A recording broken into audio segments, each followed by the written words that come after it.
Hallo, willkommen auf meinem YouTube-Kanal rund um den neuen Ford Focus MK4 2019. Im heutigen Video geht es um zwei Themen. Thema Nummer 1 ist die Vollinspektion, Thema Nummer 2 ist das Ergebnis des Ölchecks. Fangen wir mal mit dem Thema Nummer 1 an. Ja, Vollinspektion. Ich habe einen 1,5er Liter Diesel. Dort gibt es nach 15.000 Kilometern oder einem Jahr, je nachdem was zuerst eintrifft, eine Zwischeninspektion. Video hierzu habe ich hier schon mal gemacht, verlinke ich euch hier oben in der Videobeschreibung.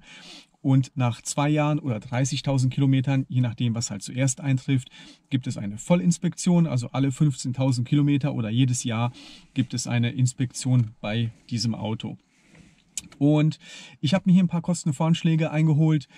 Lagen alle zwischen 400 und 450 Euro, habe mich dann für einen Händler entschieden und er das Ganze durchgeführt, hat gekostet 429 Euro. Und ja, was wurde gemacht? Im Prinzip das ganze Checkheft, was Ford vorgibt, wurde durchgeführt, wie die Flüssigkeiten überprüfen und gegebenenfalls nachfüllen, Luftdruck, sonstiges etc. pp. Also nichts Weltbewegendes.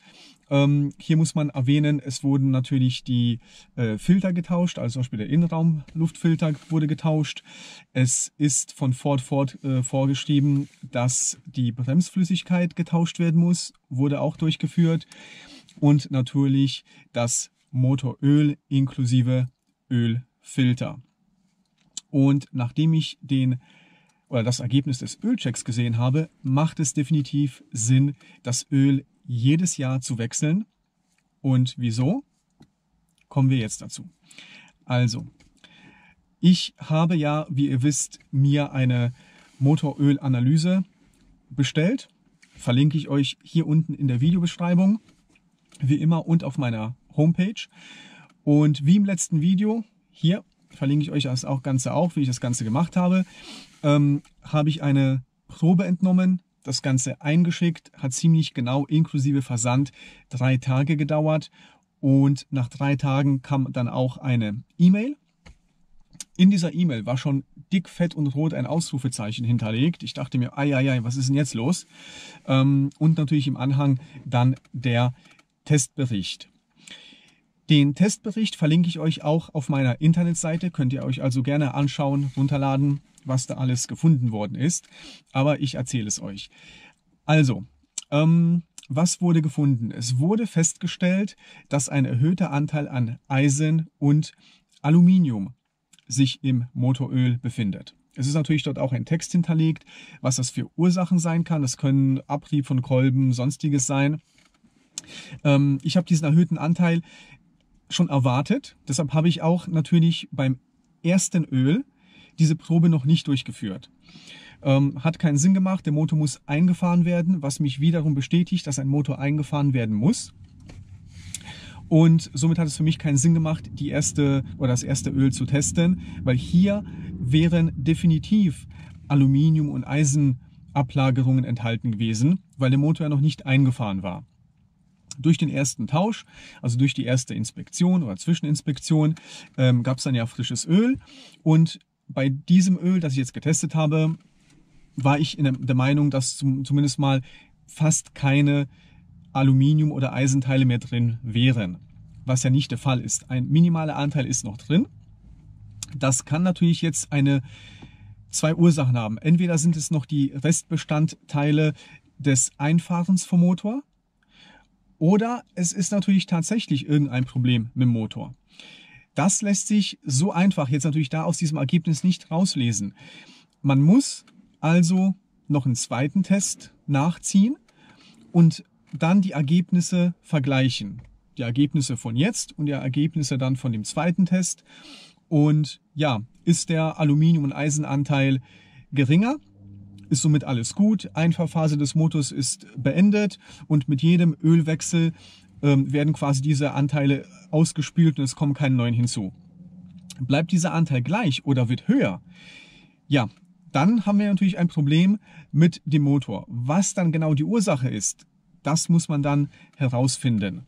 Aktuell sehe ich jetzt keinen Grund zur Besorgnis. Wie gesagt, ich gehe davon aus, dass es sich um das Einfahren des Motors handelt und deshalb geringe Anteile von Aluminium und Eisen enthalten sind. Somit alles okay.